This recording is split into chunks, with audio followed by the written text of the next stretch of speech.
after spending millions of dollars in setting up a Formula 1 Grand Prix in Vietnam.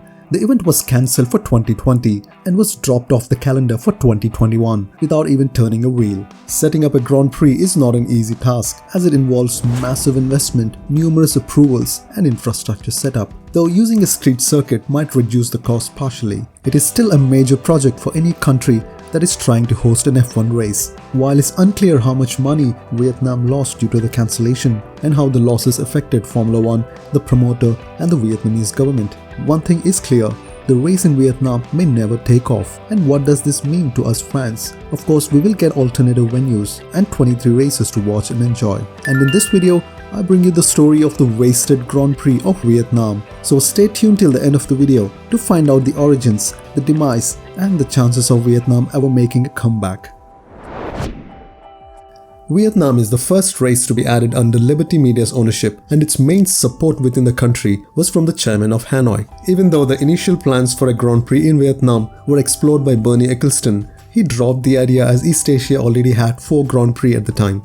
The Formula 1 calendar had races at Malaysia, Singapore, China and Japan. He was also mindful of the fact that the Grand Prix in India and Korea have been failures and was also uncertain about the long-term viability of a race in Vietnam. But after the takeover of Formula 1 by Liberty Media, the idea was revived and Liberty opened negotiations with the race promoters in Vietnam soon after taking over the sport. The chairman of Hanoi, Duc Chung, who wanted to bring F1 to Vietnam, was a lone warrior and lacked the backing of the Vietnamese government. But when the Vietnamese company Vinh Group decided to back the F1 project by becoming the promoter, the race was finally approved. Vietnam got the green light and the news was announced in November 2018 for the first ever Grand Prix to be held in Vietnam in April 2020, thus becoming the first new track to be added under the Liberty Media's ownership. The planned street race was located in the Nam Tu Lim district of Hanoi. The construction of the Hanoi street circuit began in March 2019 around the Mai Dinh National Stadium. I'm guessing the pronunciation of these names is too funny for the native speaker. I did search online to find out how to say these names, but not much luck. The Hanoi street circuit has been designed by Herman Tilke with a mix of existing and purpose-built roads. The inaugural race was scheduled for April 5th, 2020, but you know what happened next. Although initially the race was announced as postponed, but later it was cancelled, and that was the beginning of the end of Formula 1 in Vietnam. And the event did not feature in the 2021 calendar either. The removal of Vietnam for 2021 and beyond has been triggered by the arrest of Hanoi's chairman, Duc Chung, on corruption charges, which is completely separate and not related to Formula 1 at all. He was ultimately sentenced to 5 years in jail.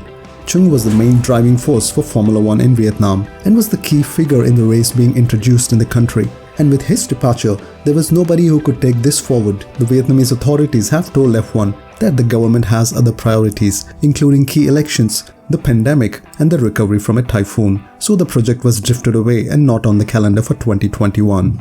And by the way, I plan to go to the Vietnamese Grand Prix in 2020. I chose Vietnam for its uniqueness and being the first ever race in that part of the world. I purchased the race tickets as well as the flights and was really excited for the upcoming journey.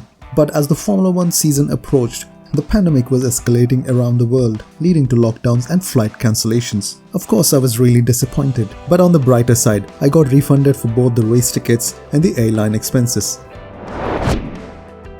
There are ongoing talks that Vietnam could host a race in 2022, but there is a significant chance that the event may never happen again. The track and the infrastructure to hold a Grand Prix are ready, as major part of the racetrack was to use public roads, and Hanoi did benefit from the Grand Prix as the roads have been resurfaced for the 2020 event.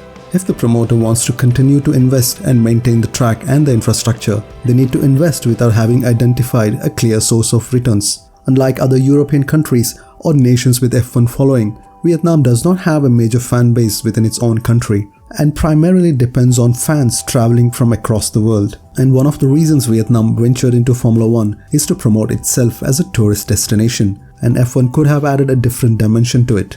But as the pandemic is still raging across the world with lockdowns and travel bans, it's highly unlikely that fans or tourists are going to come into Vietnam. So with such ambiguity, no promoter will risk a massive investment. In 2020, close to 70,000 businesses were closed because of the pandemic, while more than 75% of the businesses were still operating but cannot balance revenues and expenditures. And financial experts in Vietnam believe that resources saved at this time are extremely valuable and do not see a point of investing millions of dollars in short-term entertainment events like Formula 1. So organizing an event in the near future is seen as wasteful and an offense to the Vietnamese people. So the resurrection of the Vietnamese Grand Prix is a massive question mark. But according to me, the story of the Vietnamese Grand Prix should not end this way, and it should have a proper closure by hosting at least one event. The 2021 season is already a record-breaking 23-race schedule, and some of the venues may not be permanent fixtures for the upcoming years. So squeezing in Vietnam in the Formula 1 calendar is not a major issue, but it's getting the promoter back on track and generating the interest within the Vietnamese government and the authorities responsible for giving the go-ahead. So reviving the Vietnamese Grand Prix might be a difficult task, but not an impossible one. There you go, that's a brief summary of the lost Grand Prix of Vietnam. And we also have a couple of failed Grand Prix in India and South Korea. Do let me know which of them you would like to see more in the next episode. Also do hit the thumbs up and subscribe if you enjoyed the video. And stay safe in whatever wave that is happening around you. And I will see you in the next one.